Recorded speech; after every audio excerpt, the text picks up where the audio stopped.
square like this wonderful venue.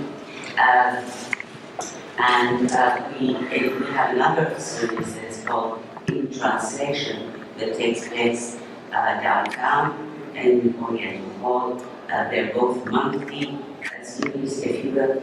And in this particular one, the interdisciplinary series, we have one more talk remaining this semester. And I just want to announce it. It's by my colleague Walid Momsi, who is Assistant Professor of Cultural Studies at Cairo University.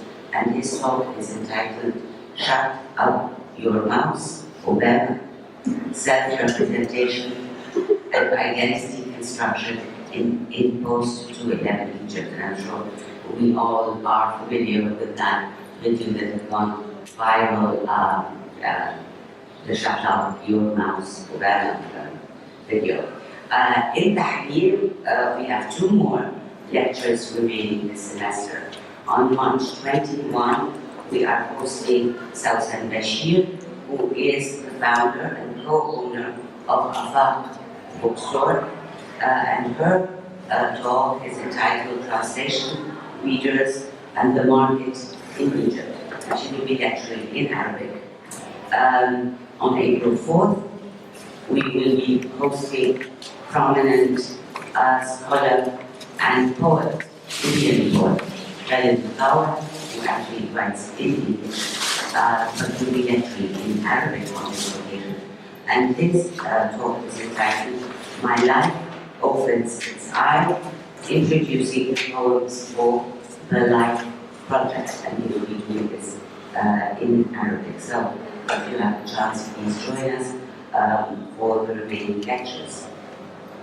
Our lecture this afternoon is by a very special colleague, Marilyn Plumlee, who is an associate professor in the Department of Applied Linguistics at AUC. She has been with us at AUC since 2012 and comes to us from the Department of Linguistics of the College of English at Korea University of Foreign Studies, South Korea, where she directed the International Summer Session in Korean Studies. Her areas of interest and research are multilingualism, as you can see from the title of the talk actually today, and language contact phenomena, language sociology, and sign language linguistics, using primarily ethnographic and discourse analytic methodologies. Her current research projects include investigating the semiotics of the linguistic landscape of Cairo and beyond, language use by stakeholders in Egypt's tourism, and modalities of expressing identity during intercultural communication. She is also currently participating in a significant professional development endeavor under the auspices of the AUC SUNY Collaborative Online International Learning Portal. It's an initiative to foster student and faculty intercultural awareness, communication skills, and global citizenship through an intercampus co-teaching project. Marilyn's lecture today is entitled Linguistic Landscapes of Egypt. And I, without further ado, will ask you to please help me welcome today.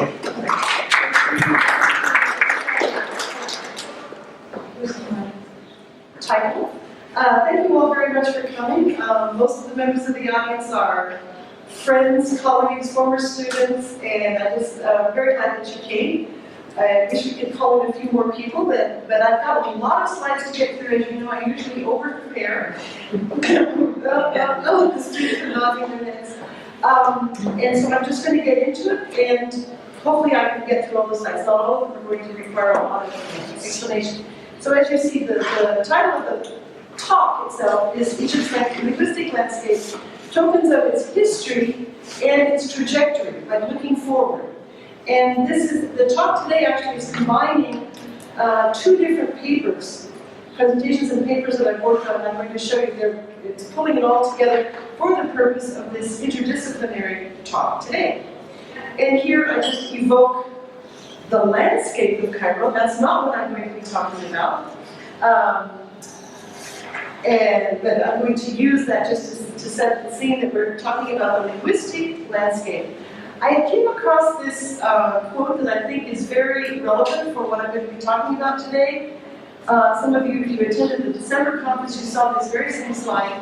It says, "The voyage of discovery is not in seeking new landscapes, but in having new eyes for the landscape in which we live."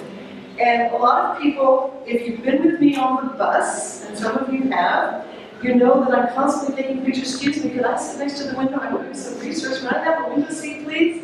And they'll say, "What do you want to take pictures for? It's just full of billboards." And I say, "Yeah, exactly. That's my research, is looking at what is in our linguistic landscape." So I'm trying to bring, my eyes are already a fresh pair of eyes on Cairo, but the daily landscape that I go through, Ring Road and Tissaïn, I see new signs every day, and I constantly, now that I'm tuned into this, I keep seeing new images, new presentations of the Cairo that we live in. I forgot to bring, I have a sample of the Rosetta Stone. It doesn't come up very clearly here, but basically the first part of this talk is going to be talking about the multilingual origins, the vestiges for which we have evidence these days. And I invoke the Rosetta Stone, which, as you all know, has 2 languages and 3 scripts. And I titled my original paper "From the Rosetta Stone to the Ring Road Billboards." Because, in fact, the Rosetta Stone is an artifact, a vestige of the original multilingual culture of Egypt, which people tend to forget.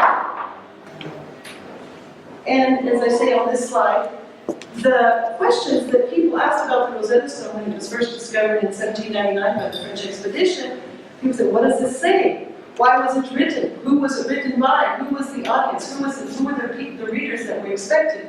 Why did they use these scripts?" And today, the very same questions, slightly phrased slightly differently, are asked by sociolinguists. Who is saying what to whom, why, how, under what circumstances? So I see this connection not just as an artifact of history that you invoke the Rosetta Stone, but in fact it is some of the very same questions that scholars, linguists, historians have been asking throughout the ages. So, this is just kind of a framework to get you ready for what's coming up. What can looking at today's linguistic landscape tell us? Well, as I said, today I'm going to have basically 2 parts to this. The first is the overview of the multilingual history as seen through the vestiges that are still out there in print, you could say, in print usually on slides. And then we're going to look in the last part, we may go through that rather quickly, but the phenomena in the linguistic landscape that are indicators of the current social, political, economic trajectory of Egypt. Now, linguistic landscape may be a new term for some of you. Here, it originally started with a study in 1997 in Canada by Landry and Bourdiz, who were looking at signage in public places, French signage. They were looking at French signage in Anglophone Canada because they wanted to know they wanted to discover how much French signage in the environment would be helpful to the French immersion students in Canada. So they started this survey of the linguistic landscape, and it caught on. And so I'm going to talk to you in a few minutes more about other uses of the linguistic landscape that have been made. But here, as you see on the slide, it's a new approach to multilingualism and to language diversity. And a lot of times people talk about contact languages being a spoken language, but in fact, when we live in an urban environment like this, the linguistic landscape, the billboards and the other signage that we see around us are part of our language, whether we're learning the language or using that language. So it moves the study of multilingualism into a different domain. There are not a lot of studies, there's quite a body within the linguistic landscape. There are several dozen, but it's not like several hundreds or several thousands that have been in other areas of sociolinguistics or linguistic research. And as you see here on the slide, it provides insights into the socio-political dynamics of multilingualism and who are the multilingual people, in what neighborhoods do the multilingual signs appear, and who presumed that there would be multilingual people out there in the environment in order to produce the science. So the audience, receivers, affect what the producers of the science decide to post. And this field, and I was trying to speak here to the context of this lecture, which is that it's in the Center for Translation Studies, interdisciplinary. In fact, the field of linguistic landscape studies bridges the fields of sociolinguistics, translation, literature, semiotics, and it's a very interdisciplinary, multifaceted, therefore very rich and challenging field to work in. And I don't seem to be able to exhaust the different insights that can be, the different perspectives that can be brought to that. So the interdisciplinary relevance to these different fields, I've listed them here on the slide. I want to talk maybe for the one which is translation, which is the primary field that Sun is interested in. In fact, we have a lot of bilingual signs, and some of these are translation equivalents. Some of these are not at all equivalents. We have people who try to make a bilingual sign, and we find weird expressions, weird translations of English, or weird scripting of English and Arabic, and weird scripting of Arabic into English. So that's one of the things. It's not really, it's a biscriptal kind of thing. It's not necessarily bilingual. It's people. I just saw on the bus yesterday, and I forgot to take a picture this morning, police, written P-O-L-I-S, Police Academy. I don't know if you've noticed that on the ring road, the branching off to Road 90. I needed a picture of that one because it's like, someone, I mean, police is such a common word. I'm surprised that somebody didn't check it before they did this huge, it's not like a little written sign, huge, giant billboard that costs a lot of money, and they wrote police, P-O-L-I-S. Is that the one they write it in Turkish? Yes. Yes. So maybe someone, yeah, I think I hadn't seen that like that. Anyway, it's supposed to be English, I think, right? And there are literary, I don't have a lot of examples right now that I'm going to present today, but there are evocations of idiomatic usage in the signage. Today's talk isn't going to include them, but there are in fact heteroglossic things that are well known in as expressions, whether it's in Arabic or in English, they come out in the signs. So there are heteroglossic tie-ins to people who do literature. And then in the semiotic field, I'm going to move to the next slide, there is a lot of study to be done on signage related to the semiotics of the signs, which is, in a sense, obvious, but when you get into the details, and hopefully we'll move quickly to the latter part of my talk, and you'll see how some of these semiotic aspects come out. I'm not going to take time to read through the slides since we're going to be short of time, and I think what you'll be interested in is to see how I've been able to group the signs themselves. But basically, we're going to be looking at things like what Scotland and Scotland call the geosemiotics, the study of the social meaning of the material placement of the signs. So where they're placed, by whom they're placed, who would be the audience that it's designed for, and what this material world is indexing in our social lives. We'll get to all that. I'm going to skip this one. You can briefly read it over because, as I said, we will probably be running short of time. But basically, we're going to talk about the history and the trajectory. Now, obviously, this first section is talking about the multilingual aspects of Cairo and what's evidence in the science. But this picture is just to establish I'm not neglecting the Arabic environment. Obviously, Arabic has maintained a very strong linguistic vitality here in Egypt, but as the last line says, foreign languages are also coexist, and perhaps more than you might think. If you don't go, if you just are in this Tagama Bahamas, or if you're in certain sections, you might see all Arabic or lots of English out here. But if you're in the downtown area, there are a lot of vestiges, particularly of French, but also Armenian, Greek, Hebrew even at the Jewish temple. So there are a lot of vestiges of the languages that have been present in Egypt, and still there. Okay, so I'm going to move on. In terms of the foreign languages, there are a lot of different sources of these languages. First of all, English obviously is the language of wider communication as the lingua franca, not just in Egypt but everywhere. French is very present in Egypt in the science that I've discovered. It is a status language from the legacy of the late 19th, early 20th century. There are, you may be surprised to know, there are, documented by Kalvani in 2003 from the Migration and Refugee Center, he documented 135 languages spoken by immigrants. I haven't gotten into those. I've read this paper, but that's beyond my ken, beyond my competence at this point to try to get into all of the different languages, but there are, he's documented 135. There are, of course, the expat and business communities, the Korean and Chinese, who are somewhat newer, the European and the North American, which have been here for a long time. And then we have the multiple languages from the tourist sector, the tourism sector. Of course, English, French, Russian, they're coming back, we hear, German, Hebrew, and we hope that this represents a multilingual revival. I do have documents, I don't have them in the PowerPoint show today, but I do have slides in Russian and in German from the Red Sea resorts. We don't see much of it here in Cairo, but it's ubiquitous out there. And some of you may have been out there and have seen them. Okay, so with this brief introduction, I want to jump into the visual overview. First of all, the multilingual linguistic landscape. I'm very francophone. I've lived a part of my life in France, so I always kind of gravitate to the things that are French. So there are many places, and I have several slides to show you here, but there is a bookstore, the Franco-Egyptienne Librairie Franco-Egyptienne in Heliopolis.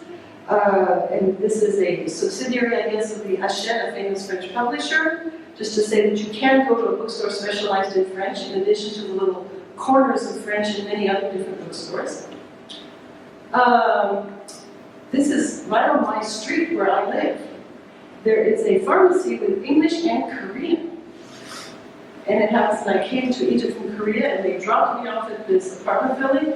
And right in front of the apartment building where I was going to live in Egypt was this sign written Yakkuk. You don't know if you read Korean, but Yakkuk, which is the word for Korean, for pharmacy in Korean. In Mahdi as well, there are many, many Chinese. And their menu posted on the wall are sometimes only in Chinese, and the only thing I would be able to order in English would be brewed soy milk. Everything else is in Chinese, and I would have to point to the pictures if they have them. But there's lots and lots of Chinese in the Mahdi area. This is just one example of it. Moving on to the refugee community. I don't know if you've been down to the St. Andrew's Church, which is at Nasser subway station. They offer services, as you can see there, in English, Arabic, Amharic, Sudanese, and two of the dialects from Sudan. So there's a lot of places where languages are spoken, and the signage is there to tell us that there are these communities that are being served. Here, this was taken on our campus, the International Day about 3 years ago or so. There are Sudanese immigrants from the Nuba Mountain region. Bob Williams, who is our chair in the Applied Linguistics Department, actually was doing research on one of the undocumented Sudanese languages. Then we're moving on, into downtown Cairo, eclectic, multilingual linguistic landscape in Cairo. Practically right across the street from each other is this little school, the St. Joseph's School, where they do Français Anglais. They say Français and English. They don't say Français Anglais. Français and English in the school. Practically across the street is the Sudanese restaurant. I'm not sure how it's supposed to be pronounced. Huh? So the name of the restaurant. And I've been in the restaurant, they said, oh, please come in. It's run by Sudanese, and the menu is Sudanese. I didn't actually go in, I didn't eat. I'm doing my linguistic landscape photography. And I said, I'll come back. Yeah. Another one of the vestiges, I love this one. Over on the very far left is the Stevenson's Pharmacy, and they have many, many interesting signs. This one that I picked out and kind of highlighted, they have this big sign, Andrew's liver salt, indispensable in the Egyptian climate. And I think that's from the days when there were a lot of British taking, the Dahabians and that kind of clientele. And then I also like very much this, the Anglo-Eastern Pharmacy. The name itself is unusual. like Anglo-Eastern. It's the English in the East, the Middle East in the East. It's on the way to the Indies. And I've been in there trying to get the background. Inside, they have pictures of Canada. I interviewed the pharmacist on duty, but the actual owners, I'm trying to find out, once I find a really interesting place, I try to go in and have a little bit of an ethnographic interview. How did you come to use this name? Or it's still French, there's not that many French, where you're using it. In this case, I haven't gotten to the bottom of it. Why? Because I haven't actually talked to the owners. But anyway, this one is one of those old-fashioned, it isn't updated. A lot of the signs downtown are updated in Lindsay and LED, LED signs on it. This one is clearly an old one. It must be there from the 20s, 30s, 40s, probably at the latest. Then there's vestiges. I have more in my collection and my corpus, but this is just a couple, just to give you the impression. Armenians. There's not that much Armenian writing downtown. There are a couple of churches, and the Armenian community is actually very strong, and they run 2 newspapers, I believe it is. They have 2 schools with different dialects of Armenian, the Western and the Eastern, and 2 slightly different religious orientations. But the community itself is very lively, even though you don't have much actual Armenian writing in the street. But of course, we have Nubar Pasha, who was the famous prime minister, and there's a street named after him and his son. And then for the Jewish community, this one was pointed out to me by the Boab in front. He says, yes, they were Yehudi, and they owned a gold thing, and now they're gone, but this is, that's been there since the days that the Yehudi were here in Egypt. Elias Ganagé et fils. And I noticed recently I was able to go to the Jewish temple. They organized a visit for the faculty. And there's a lot in Hebrew, but everything else is written in French. So the Jewish community used a lot of French. It was the language of international lingua franca, language of status. And I haven't had a chance to upload all those signs, but there's many signs in French, in addition to signs in Hebrew, but it's very difficult to get into the Jewish temple, so it's not something that most people will see in their daily life, but it's there. And this has to be my all-time favorite linguistic sign of Egypt. It is no longer there. I wrote this 2015 photo. This archway on the Cairo Alex Road used to have Arabic and Greek. And I've talked to people from Alexandria who say, yes, that they told me one of the governors of Alexandria that put it up. I'm not sure if you know which one that might be. Anyway, it's been taken down. Now it's not there. And I regret it, and this photo is probably always going to be in my display because, Alex always has this, it's singular, they want to promote their identity as the city that was founded by Alexander. Unfortunately, that sign is gone, but it struck me as one of the most, it's an endearing sign to me because it harks back to the time when there was that, the origins to Now, the Greek club in downtown Cairo, and I've been there before we went with Sylvia's tour, their sign is a very cosmopolitan place. Their sign is in 4 languages. And everybody is welcome to the Greek club, and they're open hours. You don't have to be Greek, you don't have to be a member. You can just pay and go and eat there. And we all ought to organize a trip to the Greek club. And we can speak Greek, English, French, and what is the other one? And of course, Arabic. Yes. Okay. So, that was just a quick overview of some of the international and foreign languages in the immigrant or expat communities, immigrants or immigrants who've now left Egypt. But here we have the contemporary. A lot of that was left over, like old vestiges. But nowadays, there are some new trends. And 2 of these new trends are, the first is, of course, English being omnipresent in the signage. Huge signs. And the use of Alohizi or Franco-Arab being used, it's been used for texting, but now it's beginning, not widely, but it's beginning to emerge into the public signage. Have you noticed the ladies on the front are nodding their heads? and moving into signage.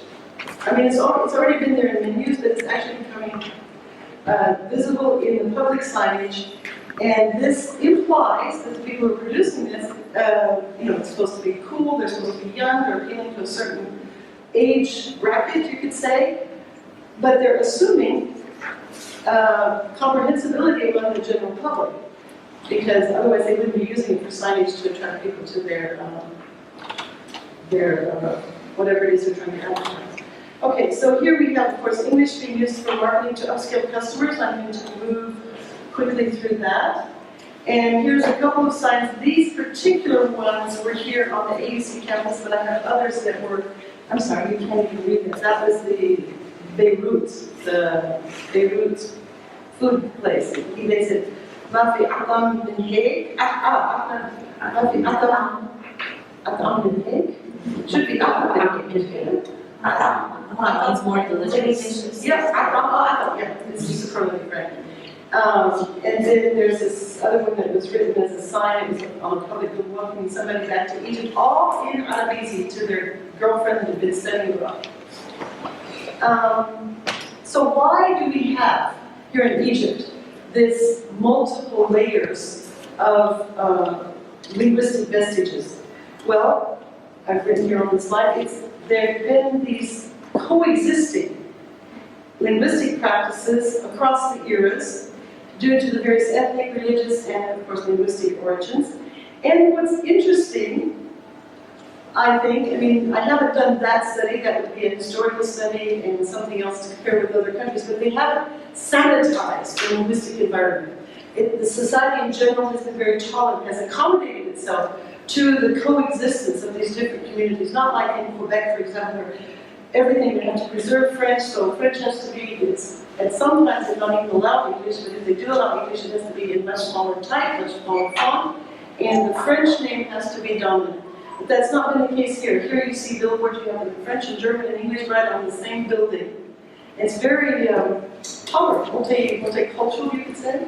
I think that's a very interesting aspect, certainly in Cairo, it may not be as people from other cities, but in Cairo, in Alex, I haven't really focused that much on Alex because I'm not living there, but certainly it's been the case in Cairo, and Cairo is, the exemplar of as the capital of Egypt. So it's a very interesting thing that you can see this cultural aspect, this tolerance of coexistence of different linguistic communities. And as I say here, there's been a social tolerance from bottom up for the socially embedded linguistic practices rather than imposing top-down cleaning up or eradication of vestiges of these communities.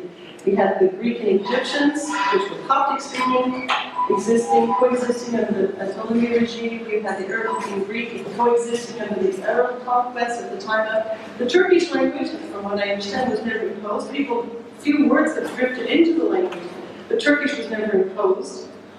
Or shared, you could say, whichever way you'd like to say it. So the changes and replacements have been very gradual throughout these years of language contact, and the legacy then is that we have many layers and many languages in our linguistic landscape of today.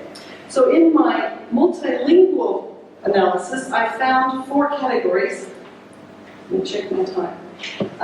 4 categories that I have slides to give you an overview. First are the legacy and nostalgic tokens. I've given you some in the preview, but we'll see a few more. The multi-ethnic and multilingual neighborhoods, I picked Mahdi, which has a certain class, you could say, type of immigrant or expat. And then the multilingual neighborhood of Nasser City, around Al-Azhar. And I have some slides again representing that. And then, of course, the emergence of the chat script, the Franco-Arab chat script. And then English used for aspirational purposes, or symbolic and aspirational purposes, on the major thoroughfares that are serving the affluent districts, not in every district. What I haven't looked at yet at all are indigenous languages, Coptic, Nubian, and Siwan. That will be down the road when I get time. Okay, and I have this picture here just to invoke the enduring linguistic vitality of Arabic despite this, the pyramids with the temporary signs saying there's a detour and go this way and go that way to get out of here to what I take, etc. Okay, so the first category is the multi-ethnic legacy from the 19th and 20th centuries. This is one of my favorite buildings from that era, the Immobilia. The statistics of its building were late 1930s, and you have very interestingly here, in Arabic, the sign is much more, you give a lot of detail, a lot of information about the actor. In French, it's ici vécu Naguib El Ghani in the States. Whereas in the Arabic, it's saying he was an actor and he did this and well known. And interestingly, over there on the right-hand side, Rudi Stärker, représentant de fabrique et société allemande. And Rudi Stärker obviously is German. They don't advertise him in German. He's being advertised in French because that was the language of common usage at the time that this building was built. And I've tried to discover, and I need to go back and get the details if Rudi Stärker is long gone, or if he's still there, or I need to do a little more of my ethnographic inquiry to find out the story of Rudi Stärker. And then the building itself has all French signage. Bloc Nord, numéro impair, which means the north side in the bottom of the rooms, and then they have opposite them. The photos just better from this side. There's other remnants of bygone eras. A very interesting one, if you can see the signage here, the painting on the wall, it's advertising something that you wouldn't see, or we don't see advertised in English, French, German, or Arabic anymore, which is cognac. Right? We advertise on the side of it, like Serrani Cognac, Bisleri Ferrocino. So it's Italian, French, and Arabic language advertising this product. And it's interesting that it was actually advertised in Arabic. It's not advertised only in French or Italian for expats who have no prohibition against drinking alcohol. It was advertised in Arabic as well.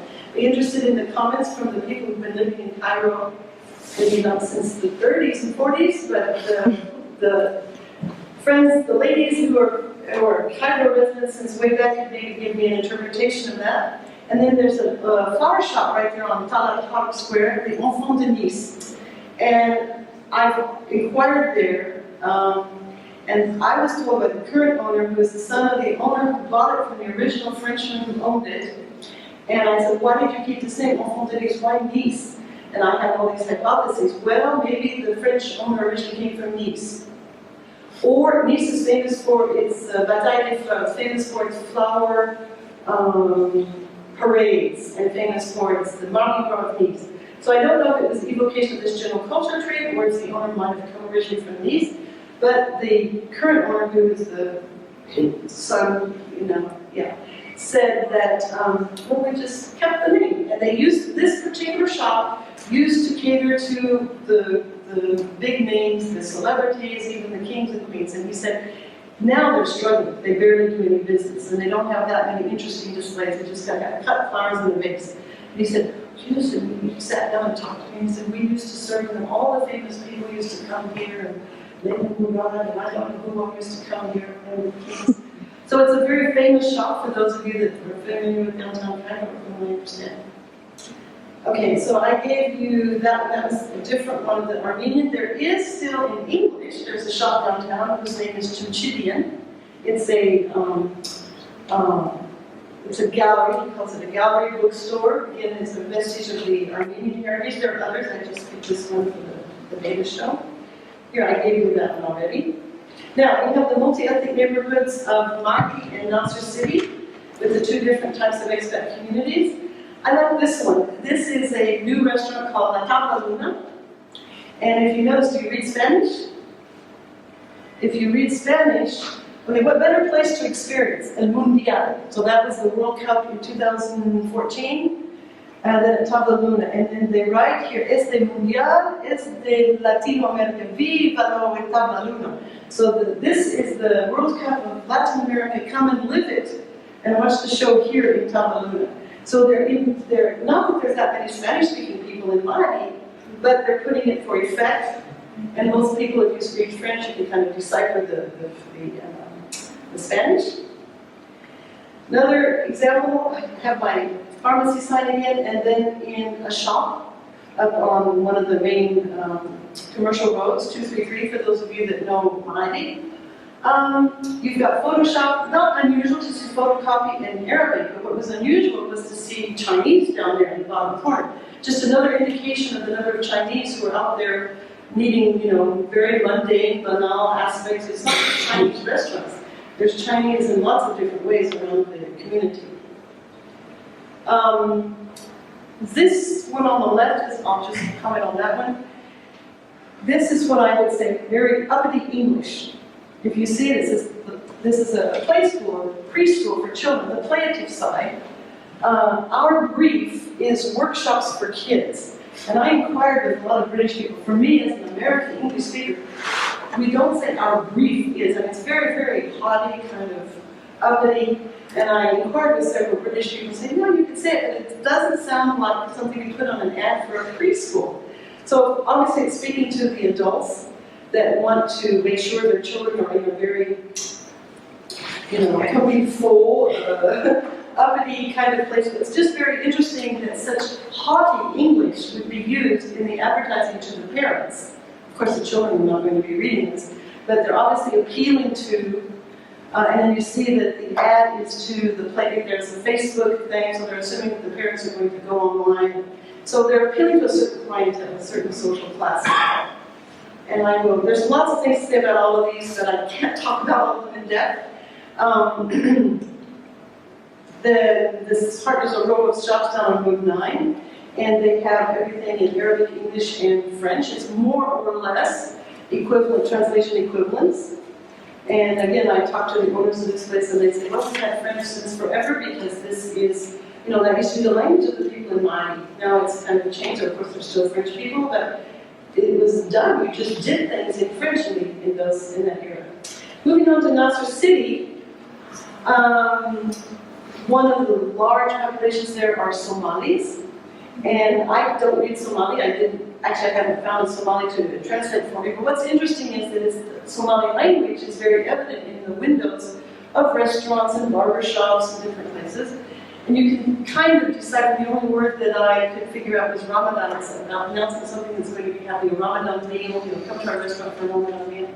And then here, again, I can't really decipher, but I saw that they wrote UNHCR, United Nations High Commission for Refugees. So it's the restaurant is serving as a kind of information center for the Somali community. These are very interesting. These are signs in English and Arabic on the left, and English and five different. In English, Arabic, you learn Arabic by the advertisements in English, Russian, Bahasa Malay, Thai, and Chinese. So they gave the name of their school in 5 languages, because these are the people who come to Al-Azhar to study from these different, English being the kind of lingua franca. And then here it's interesting, it's Dar al-Kalam for memorization of the Quran for men and boys only. So that's part of that. And then here I have one final sign from Nasser City. It's a Thai restaurant, Thai Muslim restaurant. And on the left you see, and it's not very clear here with the lighting, but welcome, Thailand. Restaurant hall spelled in a funny way, and here, Al-Rigat. This is the door for Rigat. And over here, women is written in English, and I don't know why they have begun with Arabic and women in English. I don't know, it's not. And then the other side is a sign on a Malay restaurant written in 3 languages, English and Arabic. So that's just a bit of a taste of Nasser City's multilingualism. There's many more signs. I want to get on a bit more signs in Nasser City, actually. So we have the emergence of Franco-Arab into the public sector. People are using it on menus, a lot of times in restaurants. I know it's being used, but also in some signs. This was very interesting. This one I don't understand. It's one of these questions like, who would be the audience that reads it? So this is down at Nine Skin Lab. And is it coming for your health test? And then, in Arabizi. So when it's an English script, I thought, well, it must be for the foreigners, and they have this, all this list. They didn't do that in Arabizi, but they didn't know the translation. Maybe take care of yourself or whatever. So it's interesting that they use the Arabizi, maybe just to bring in the young people. I don't know if you can maybe be a time for comments. We can hear what you think. Why would they do that? Anybody have a comment why that might be? No? Okay. Well, here is my first piece of data where I saw on a giant billboard on Road 90, they actually used the Tagalog, using Arabizi to talk about a Tagalog. Now, since I've seen this sign, I see it used more and more. They might even be using Arabic, but they'll put a Tagalog in Arabizi, as if, people that read Arabizi are the people who live out in Tagalog province. So it's very interesting. I haven't seen that many giant billboards like this, but this one had no qualms about presenting the name of the district with Arabizi. Okay. I'm going to move on because there's a whole lot of other things that I'd like to at least give you a taste for. And if we don't get through it all, I invite you to read the paper that's going to come out eventually. This first paper on the multilingual aspects is actually coming out as a chapter in a book that's edited by our own Dr. Atakabil. It's a book called Linguistics of the Middle East. And so that aspect, there's more sides in this and it's more developed in an actual written chapter. So that chapter is coming up. So this section, which is the semiotics, this is my current research phase. I started with this multilingual phase. My current research phase is looking at the semiotics of the linguistic landscape, and I'm revisiting not only the multilingual but also more of the Arabic signage to see. To see what, beyond documenting the different communities, I have a long list here, you can just look through that, of some of the components, or the components of the aspects, the features of the signs that can be analyzed for their semiotic implications. And I'm going to flip through a few of these until we run out of time. So that was some of them. The geographic location is quite interesting because that tells you what neighborhood it can be placed in, the type of content that appears. Here we have another batch. There's, I think, 9 different criteria that I use. For example, one sign doesn't have just one characteristic. Each sign is, in fact, this is not even exclusive when it is 4 or 5. But these two signs, for example, are good representations of geographic. These are both from downtown. This used to be right beside the entrance to the AUC, what now is the old door, in Shah Mohammed Mahmoud, full of graffiti, and it was rebaptized Shah Ayyub al-Khawiyya, right? And so the geographic location is this wall that I'm very proud to say that AUC allowed to continue to have the graffiti written on.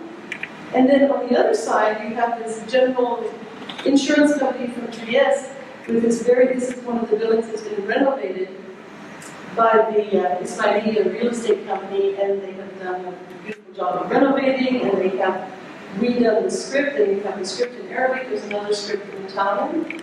So this is one of the original elegant buildings from downtown that's been renovated, and of course it's very different scripting, but it's also still in the downtown area. The design of the signs are quite different.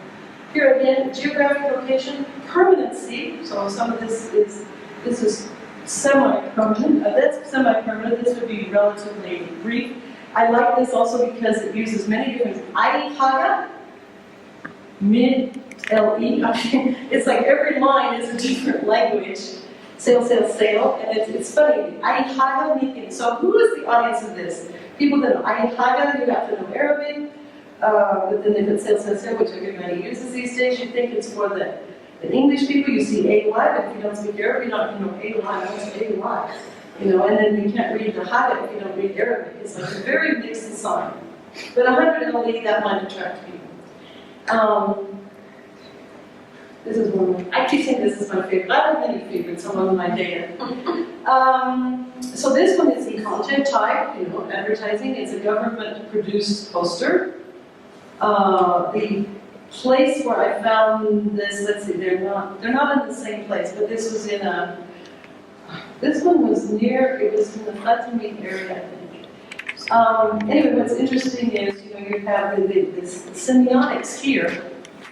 CC in front of the line. And again, this one is just basically imagery. Whereas this one, you have the actual linguistic characteristics together against terror. مع ضغط الإلحاد. So and here's one, last time I presented this at that conference in December, this caused a riot in the room. Everybody was discussing it. So here, this is a commemoration, this particular one, I think the same one's at Sadat Station, at Shahada Subway Station, with Sisi, Sadat, and Nasser. CC's there twice then. Well, they're both there twice. They're both there in color, and they're both there in shadow. Right.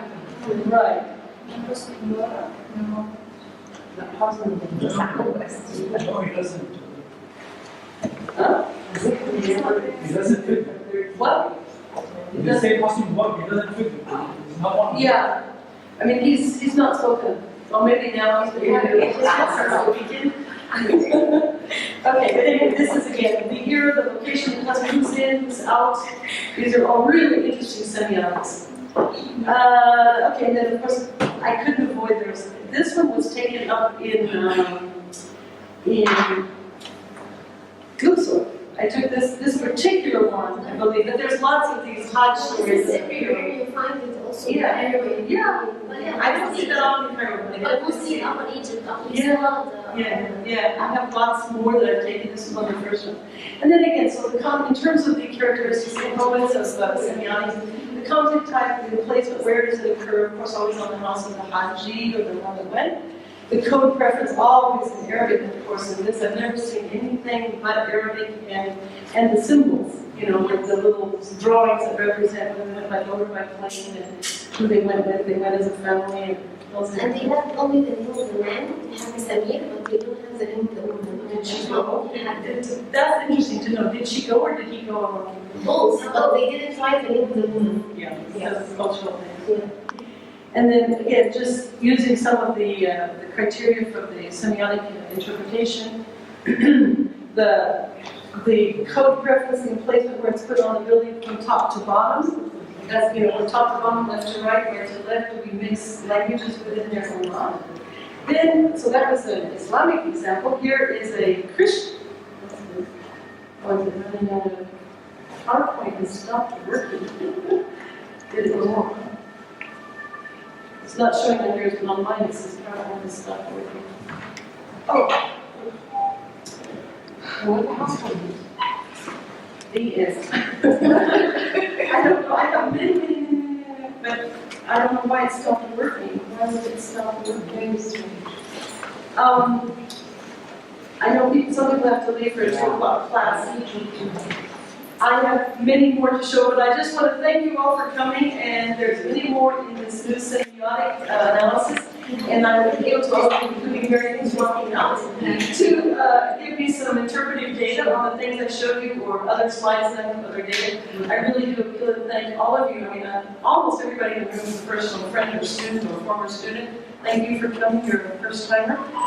Thank you, Marianne. Yeah, I guess we could say any time for questions or comments. I'd be happy to take your comments at this point. Thank you. Thank you. Thank you. Yes, Farid. Bahasa language, what is that? That's the Malay. Okay, in Indonesian Malay, they basically speak the same language. It's kind of like, it's not like British and American, but it's one language with 2 dialects, and for political purposes, they call them a separate language. But it's actually the same, so Bahasa Malay, they say Bahasa Malay. I'm not an expert on Bahasa Malay. If anybody's an expert, they can go further on that. But they always call it Bahasa Malay. It's the Malay version of Indonesian.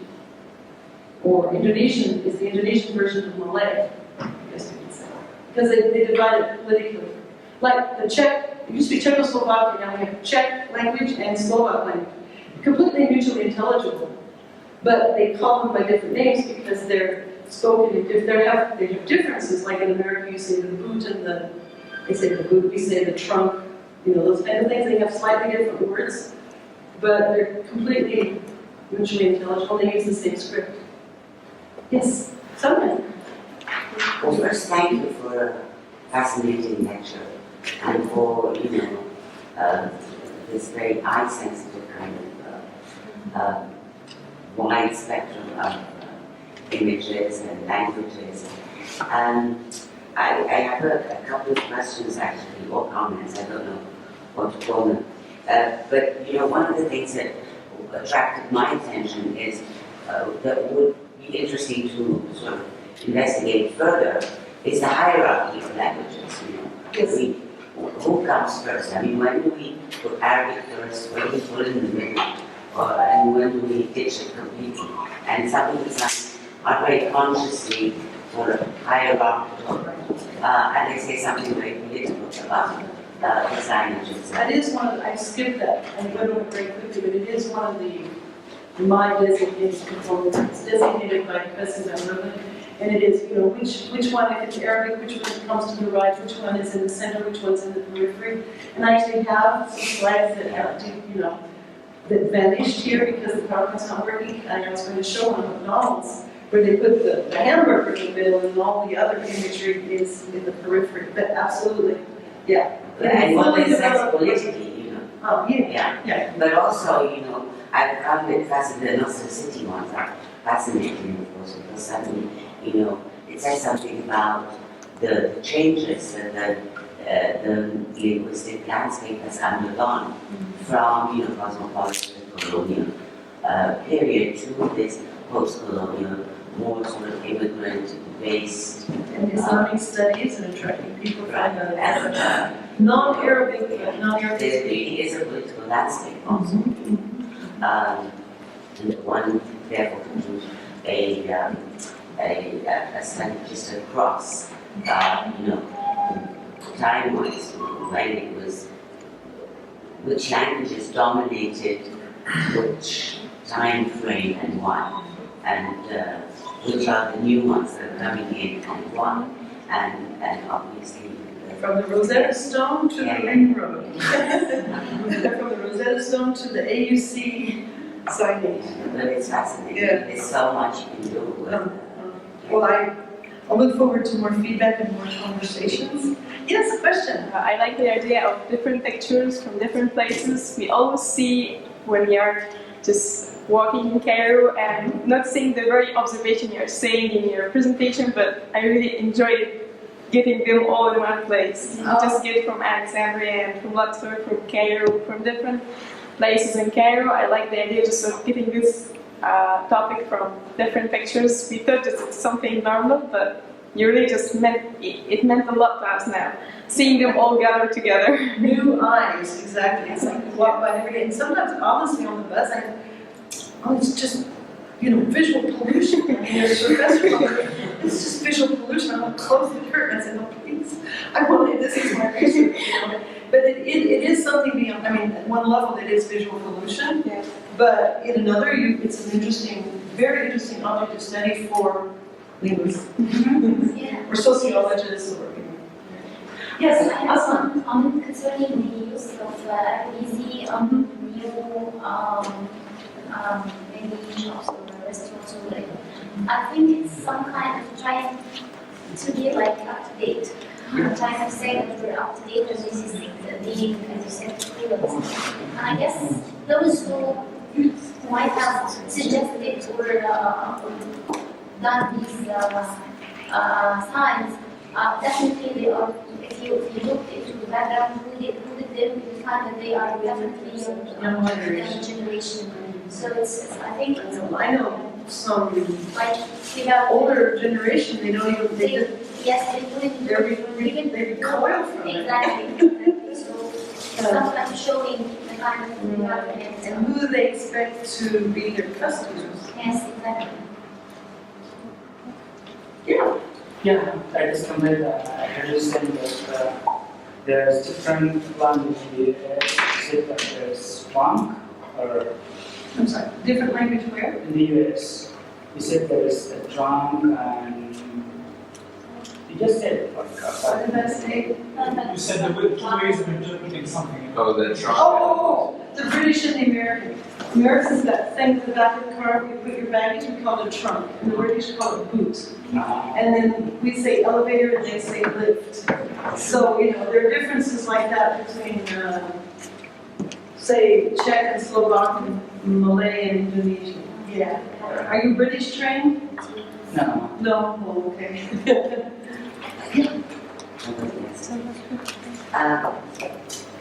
You lived in Korea for quite a long time. 12 and a half years, yeah. And I was just curious, I mean, what kind of linguistic landscape did you get in Korea in comparison to this bombardment that you received? And I'm sure they had to do with how different they were as an experience, right? Right. I was there during World Cup 2002, and that was very special. Nicholas, back here, lived in Korea, just raised his hand. What kind of linguistic landscape would you say? I mean, first off, they're very xenophobic and nationalistic, so let's take that into account for the most part. There is a lot of very, very poor English translation work done. Very, very poor. All over the country, and especially in Seoul and other areas. As far as like specific to other languages as well, off the top of my head, I'm not sure, but I would imagine that in Itaewon, there would be some, and like some foreign markets, because there are a few. Itaewon is a neighborhood near the Multicultural American neighborhood. military base, and it's known to be the place where the soldiers go up and down, but it's become very gentrified now. It's still very multicultural. It's multicultural, but gentrified in the sense that they have upscale French restaurants Yeah. and Greek restaurants and things. But you would not see the same proliferation. No. You would not see 4 different languages, let's say, or even 3. You would see English and Korean a lot. English and Chinese, especially in the World Cup 2002. And Japanese as well. Actually, And Japanese. on the subway, And on the subway, So they Japanese speak as the well. announcements in Korean. They always say, like, Korean, English, and Japanese, you know, on the new line 1, those of you that take the subway, new line 1, they say the cars are Korean, and they have the announcements, and they speak in Arabic and then in English. And in Korea, they do Korean, English, and then Japanese. The Japanese. For every station, we are now approaching, we are now leaving. And written as well. It's written. I'm scrolling. Just thinking about the Japanese, I would think that would not be the case. But it's interesting that it is there. As Japanese opposed used to be, it's banned, it's not, Yeah. Japanese is not taught at their national university, the major national university, and Seoul National SNU, because Japan occupied Korea. But in fact, the Japanese are huge weekend visitors, and they spend lots of money shopping and eating meat. Meat in Korea is supposed to be much cheaper, so some people fly over just to eat a meat dish and do a little shopping and fly back to Japan. And Nicholas and I could go on and on about Korea. But yeah, that's a good question. World Cup they had Chinese, and it was like, you could hardly read because the buses had everything in Korean and English and Japanese and Chinese because they wanted, all these different people. Then they also have a system with the taxis. The translator, they have like the sign you put on, and any taxi driver or the customer, they can't deal with Korean, they can call, they just say which language, they have, I don't know, 15 or 20 languages, and you call somebody, they're like on-call, sit-at-home interpreters, you call up and you say, can you tell him I want to go, and then they'll speak in Korean and tell him where to go, and then you go back and forth. So they have this on-call interpreter in the taxis, and all the taxi drivers there have GPS, and they even have they have televisions in their taxis. But the level of English for taxi drivers is really, really low. Yeah, that's what I'm saying, they don't actually speak it that well, so they have these interpreters you can call. On some, it's some, Yeah, the interpreters, yeah. some taxis have that. Well, I would say fewer taxis have that or don't have it. Sorry, more taxis don't have that than have it. Yeah. You live in a different area, I live in an area that had a lot of taxis with interpreters. Yeah, you had a question? Yeah, I would say that actually there is a new device that can help you translate the language. While speaking and recording, it just help you. There's more than 30 languages in this device. It's just new. It appears on the social network. And what's it called? I don't remember the device, but it helps you it uses many different languages. I've just Right. listened. This is something to make known to interest. Me personally, I want to speak the local language even if I'm not very fluent, but you're right. For the world tourism people, and we don't speak, 15 languages or 130. So let's say the major languages of the hosting countries, now Eastern Europe, for example. But the thing is, most people working in tourism around the world use at least serviceable English. So if you, the tourist, can use serviceable English, you can manage to get by. But if you want to get into deeper conversation, you can text your message and have it speak it back in that local language. Yeah. Sarah's an expert on those kind of things. Other comments? I'm free to stay. I don't know if you're free to stay. We can. I don't know what happened to the PowerPoint. It just said PowerPoint stopped working. So it is happening, so proud. Time is Hala, you can repair this for me if you want. No. But I do have a lot more slides. I didn't count which one I was on. I had a total of 70 slides, including the text slides and all of it. I knew it was too many, but I hope to go fast through them. Thank you for coming, and I really mean it from all of you that are, you know, in my circle of acquaintances. I would really appreciate your feedback and input, and join my circle of acquaintances if you like. Thank you so very much. Thank you. Thank you.